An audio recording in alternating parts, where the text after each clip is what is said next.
All right, good to see you guys. Appreciate you being here. Hey, the NFL, you fight, you compete. You know, it's an emotional deal, and that's what makes it so compelling, you know, and that's why we love it and being a part of it and competing. And the highs are high and the lows are low because it's such a big challenge to be able to win a game in this league. And we're at 4 games in, you know, basically the first quarter is over, and we're 2-2, tied for the division lead, and that's where we stand. So you take a step back, you look at that, and you understand where you're at, and we start getting ready for the most important game of the season so far, which will be, you know, Sunday Night Football against the Bengals, our first division opponent. So we'll be excited about that. We'll go to work. It'll start tomorrow. It's already started for the coaches, and that's where we stand. So what questions do you have? It seems like everybody has an opinion on your decision to go for it. It's been very much discussed the past couple of days. Have you had a chance to reflect on the decision and kind of your thoughts, maybe a day removed from it? Yeah, I mean, I feel the same way as I felt during the game and after the game, you know. I mean, I trust our players implicitly in everything. You know, as a coach, I trust our offense to make plays and extend leads and all that, and I trust our defense to get stops, and I trust our special teams to make plays and flip field position. So, you know, you start with that. That's what you always do, and I think with that goes the obligation. You know, the players trust me too. You know, they trust the coach. They trust the coaches to put them in the best possible position to win the game, whatever that might be. And it's not about, you know, a coach making a quote-unquote safe decision. You know, it's easy to make a safe decision that just puts it on the players. You know, you didn't score from the 1, or you didn't get them stopped, and, you know, we got to get better in that area. You can do that. That's easy. I just have never been one to take that route. And so when you step back and you look at that decision, it's the same decision that we made last night when we were looking at it. We had 3 basic choices, you know. And one choice is to kick the field goal. You know, you kick the field goal, you go up by 3, 4 minutes left in the game, they get the ball to the 25-yard line, they're down, and they have an opportunity to go down the field and tie you or to beat you with no time constraints, and they have an opportunity to extend every drive until they get in field goal range with 4 downs. You know, there's nothing least safe in the National Football League than a 3-point lead, a 4-point lead, a 5-point lead, or a 6-point lead. You know, that's kind of been proven. So, and I trust our defense to get a stop with 3 points. I trust our defense to get a stop with 3, 7, or a tie game. Any one of those scenarios, I trust our defense to get the job done. And we were close to getting off the field, especially on that 3rd down. So, you know, we can do it that way. But the options were, now we're in a situation where if we score, and we're right down there to score, we're moving the football, now it's a 7-point lead. So instead of putting them on the 25-yard line in a 4-possession game, okay, with a field goal, you know, 75 yards away from the end zone, it's a 7-point lead, okay? I think we have a better chance of defending that. It's better for our defense to have a 7-point lead in that situation. Or, if it doesn't work, the downside of that is that it's a tie game, they're at the 2-yard line, and they're only going to be looking at 3 downs because offenses, you know, who are behind are way more aggressive. They've got nothing to lose. They're going to go for it because just like against the Patriots, when you're behind, you throw the ball up, you got a chance to get interceptions. But when you're tied, you throw the ball up and you get an interception down there, you turn the ball over. You know, we're kicking the field goal, run the clock out, and winning the game. Or I think we got a great chance, and I can completely trust our defense with the ball at the 2-yard line to get a stop there. They punt us to the 50. We run it down into field goal range. We run the timeout, and we kick the game-winning field goal. And that was the thinking. So rather than put them in a situation for a field goal, you know, in that situation at the 25-yard line with 4 minutes left, I'm thinking either 7 or I'm thinking the ball's at the 2-yard line. And I really stand by that decision, 100%. Did you get exactly, I know Lamar said he kind of was a little blocked by offensive line, but did that play materialize like you expected? It seemed like with Davis a little bit, there might have been some confusion. Well, you know, I mean, there's always stuff that happens in a game. So, you know, the play wasn't exactly, you know, perfect, you know, and we had, you know, Bate. Someone asked me about Bate. I think you asked me about Bate, Luke, or yesterday, last night, and I didn't know the situation exactly with Bate because he was dealing with a foot injury, a mid-foot little deal. And so he was in and out over the course of, you know, the last couple drives there and trying to fight his way through and get on the field. So right there at the end, he just wasn't up for it. And so we had some other guys in the field. So I think they were communicating in terms of what to do and where to line up, but they got lined up. Lamar got blocked because the corner route came open. It was a play that we had up. We practiced it in that range from basically 2 to 5 yards. And it was the play that Greg was looking for, and Craig Verstig, who does our red zone, was looking for. So they were excited to get it. You know, it popped open, but, you know, sometimes you get shielded, you know, and that's the disappointing thing about it with football. But I don't feel bad about the play call. There's a lot of options down there at the 2-yard line. You can run it. You can do shovel passes. You can run bootlegs. I mean, you can do sprint outs. You can do a lot of type of stuff. But that's the play that they had worked out, and I executed well in practice. And, you know, ultimately it came open, but just didn't work out. John, to go with that, is there a concern with execution in short yardage situations? I mean, you missed quite a few in the Miami game as well, and you know, with these types of games, you want to be able to convert that. I think, you know, just with what I kind of was thinking about your question last night, Luke, and I was thinking, because it's hard to kind of think exactly what we're saying there, but I think I got a better feel for it now. You know, you're always concerned with everything. You know, you want to do the best you can in every area, and so absolutely. We need to get better at everything we're doing. We need to get better. And I'm saying us, you know, like when you don't execute a play, it's not just the guy in that situation that didn't step the right way or did the wrong thing. It's all of us, you know, finding a way to put us all in the right position to do well. That's how we look at it as a team. You know, it's not going to be, we're not pointing the finger at anybody and saying you. We're pointing the finger at all of us and saying us, let's go, because that's how you get better. So yes, we need to get better in all those situations. We need to finish. You know, we need to extend the best. The best defense is a great offense. It's an offensive league. So in the third and fourth quarter, the best way to win a game is to keep the defense off the field and extend the lead. And we've done that before. The best offense is a good defense. Get the ball back, you know. Keep the score down. Get the ball back. Special teams, put the ball in good field position. That's complementary football, you know. So we need to get better in every area that pertains to that. And, yeah, short yardage and goal line is a big part of that. John, have you talked to Marcus Peters, say, as a coach, what's next after that kind of event? You know, Marcus is an emotional guy. I'm an emotional guy. You know, I'm not worried about that at all. We'll be fine. What I said last night about Marcus stands. You know, that's how I feel about him. I don't anticipate any issues at all. We're here. We're actually, I mean, unless things have changed, you know, and I'll talk to him, you know, when the opportunity comes up. But we're going to be great friends for the rest of our lives. You know, and we're going to look back, and when we see each other at the reunion one day, we'll probably be, you know, I'll probably put him in a headlock, you know. But if you think it's not going to be like that in these kind of environments, then, you know, maybe it's a perfect world, but I don't worry about that stuff. John, you talked about Bateman. Does that have the potential to be anything more serious? I don't think it's serious, but, you know, we're just going to have to see. He told me today he's kind of day to day, so we'll see how it plays out. John, with the result of the play being an interception and the thinking be, you know, if you convert, you score, and if not, you're at the 2-yard line, how penalizing was it to have them go to the 20-yard line instead? And did you speak with Lamar afterwards? Yeah, no, I mean, that's football, you know, so it wasn't in the equation, I guess is my point before, and it just wasn't part of the thinking on it, so it changed the equation a little bit, no doubt. You know, but interceptions happen.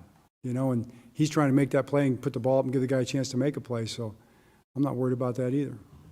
John, do you have an idea on how serious the hamstring is for Justice Hill, and how tough was it to lose him with the way he was giving you such a spark in the running game? Yeah, it's a good one.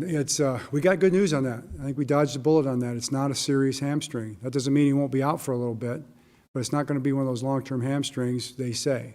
So, you know, I always take that with a little bit of a grain of salt, but good news on that front. John, just while we're talking about the people coming back, I guess you have 4 or 5 guys that could be eligible to practice this week. Is it still too early to know whether guys like Bowser or Collier will be able to practice this week? Do you have any update on their status? Yeah, Tyus is real close. Again, it's really in Tyus's court, you know, and we'll see. I think he'll be out there to some degree for sure. I don't know exactly what degree. I'm not necessarily planning on him for the game unless, you know, something changes, some conversation changes. But Charlie's not going to practice this week yet. I think Ronnie will continue his progression and, you know, keep our fingers crossed. Gus is still a little ways away from practice. Gus is actually going to get out and start practicing. Yeah, Gus is going to start practicing. So we'll see how it looks. John, have you had a chance to look at the video tape of the game with Josh Allen? I have. What's your thoughts? I mean, you coach your guys to do it the right way. I've read a lot of the people, you know, the Gene Sterators and those guys, Cauley. They all said it was a good, clean hit. You know, I mean, I saw the same thing. I didn't see any head or neck contact, in all honesty. So I can't speak for Jerome. Jerome's a great official. Have the utmost respect for him. That's real time that they have to make those decisions. I wish they would look at those in review. I think they should take a look at them real quick and get them right, because they're, that put them in the field goal range. You mentioned about kind of complementary football, especially towards the end of games. And in the past, you guys have been so good at especially offensively, running off the clock and things like that. Do you feel you can, with everybody, that you can get to kind of that same formula when you get to leads like that? I think that's a great question, and I just absolutely believe that, and that's what we're working for. I mean, that's where we want to get. We want to put that together. I think we just when you dig into the tape, you see that we are progressing in a really good way, and no different than any of these other teams around the league. All of a sudden the team looks great, then they don't look great. I mean, it's back and forth. It's body blows being thrown throughout the whole season, and you got to fight to improve. So we will continue to do that. Our guys are gonna they work hard. Our coaches work hard, and we'll continue to improve. And hopefully that shows up in games where all of a sudden those, the results are there. But there's 100 little things that go into each one of those kind of situations. John, it seemed like it was one player that did not get the play call on the let him score. I'm sorry, go ahead. Was that your take? Like, Owe, when talking to us after the game, said he thought it was let him score or try to strip, and he went for the try to strip angle. It seemed like the other defensive players said that they understood the play call. Yeah, I mean, that is the play call. The play call is to strip or let him score. That's how we teach that situation. So when you watch the play back, I knew exactly what Adafe was trying to do, because the back was getting down like at the 6-yard line. So he's going to the ground. So you coach your guys, and we've seen it done before. We coach them to pick the guy up and carry him in the end zone if they can. To that desperation, what you want to do, because people aren't really going to the 2-yard line and stumbling into the end zone anymore after you've seen that happen a few times. We coach our backs to get down early. So that's what the back did, and Adafe was in a situation where at that point he's not going to be able to pick him up. He's going to the ground, he's trying to punch the ball out. So I thought he did the right thing, Before that, like at the 8-yard line, could we have picked him up and carried him into the end zone for 8 yards? I don't know that the guys really felt like that was possible. So they kind of let him go by, acting like they were trying to tackle him and hoping he would go too deep. But you credit the Bills, they're well coached, and they handled it well. It's kind of a desperate situation, so I'm not really too worried about that particular communication. Everybody was on the same page with that. John, what did you think, having reviewed it from Jason Pierre-Paul, and did you anticipate him playing so much yesterday? Yeah, I can't say I anticipated him playing quite that much, but I was happy he did. I thought he played well. There was a couple, rush patterns that he'll clean up going forward as he understands the defense more, but he's a really hard-playing guy. He's going to get his sea legs underneath him even more this week, so that's a net plus for us for sure.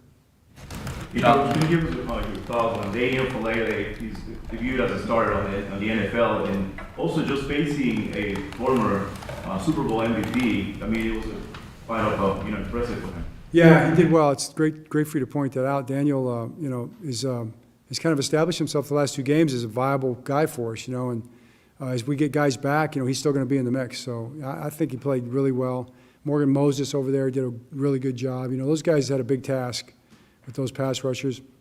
Pat was chipping, especially for Daniel's side. He did a good job of the chip. So did the backs, Justice, and Mike did a good job of that. So it was kind of a comprehensive game plan. But I thought the O-line all in all played well. John, J.K. Dobbins took on a significantly bigger workload yesterday. Looking back at the game, how did you think he did with it? And do you feel like he's still building up physically to some degree? Oh, of course. I mean, certainly. That's one of those injuries where it's going to be a path. And he's the good news is you see him getting better all the time. He works hard. There's no doubt that he's going to regain his former, what's the word for it? What's that? Form. He's going to regain his former form, right? He's going to be fine, and I thought he played well. He scored 2 touchdowns. He made some catches. He's going to tell you he's going to be his own worst critic, but he's getting better week to week, and I'm excited about that. John, what did you see from the design passing game after that first quarter? It seemed like most of the success that you guys had through the air was Lamar scrambling around. Well, yeah. I mean, they're playing a lot of quarters, right? The underneath drops were deep. And we were using our underneath routes a lot of times for chippers. So we weren't able to quite do the high-low maybe type of challenges as quickly as we wanted to. So, because we were working on protection, to your point there, a little bit more. Sometimes those guys got out late. I think Pat got out late one time. You saw J.K. get out late one time, and Lamar was able to dump him the ball. Or the check down ended up being Lamar, because we had the protection set up to protect against those two pass rushers. Lamar found his way through, and he was a check down. So that's just another way to do it, and I think that's the way it played out in this game quite a few times, like you're saying. John, when you lose like the way you did yesterday in the Dolphins game, is there any type of fear that it could become a mental situation going forward? Well, we have a team psychologist, and she does a great job, Dr. Trish. So I'll let her worry about that, and we'll worry about the football. Because we had some strong-minded guys, you know, and our guys are going to be thinking about getting the next stop or getting the next first down, the next touchdown, and that's what we'll go to work on. So, you know, that confidence comes when you do good things. So we built confidence against New England, and we played better in this game in a lot of ways than we have all season. So there's a lot of improvement within that outcome. You want the outcome to be a win, but it wasn't. But there's a lot of improvement within that, so we just keep building on that. To follow up on that, you know, I think you guys have lost now 7 straight one-score games. Is that just the thing where you look at all those things as discrete parts and they don't really tell a kind of compelling narrative about what you can or can't do? I'm not writing narratives as much as that's, you know, 5 of those are last year. So it's a different team. So that's more your narrative to write and to beat us down with. You know, you want to beat us over the head with that? Go for it, you know. We got broad shoulders. We can take it. We can take punches. We'll be fine. We just got to worry about, concern ourselves with ourselves and being the best team we can be in those situations. And you know, the New England game could have been a one-score game too, you know, so we won that one. It was a one-score game until it wasn't. Then we won, so. All right. Thanks, Tom. All right, thanks. Appreciate it.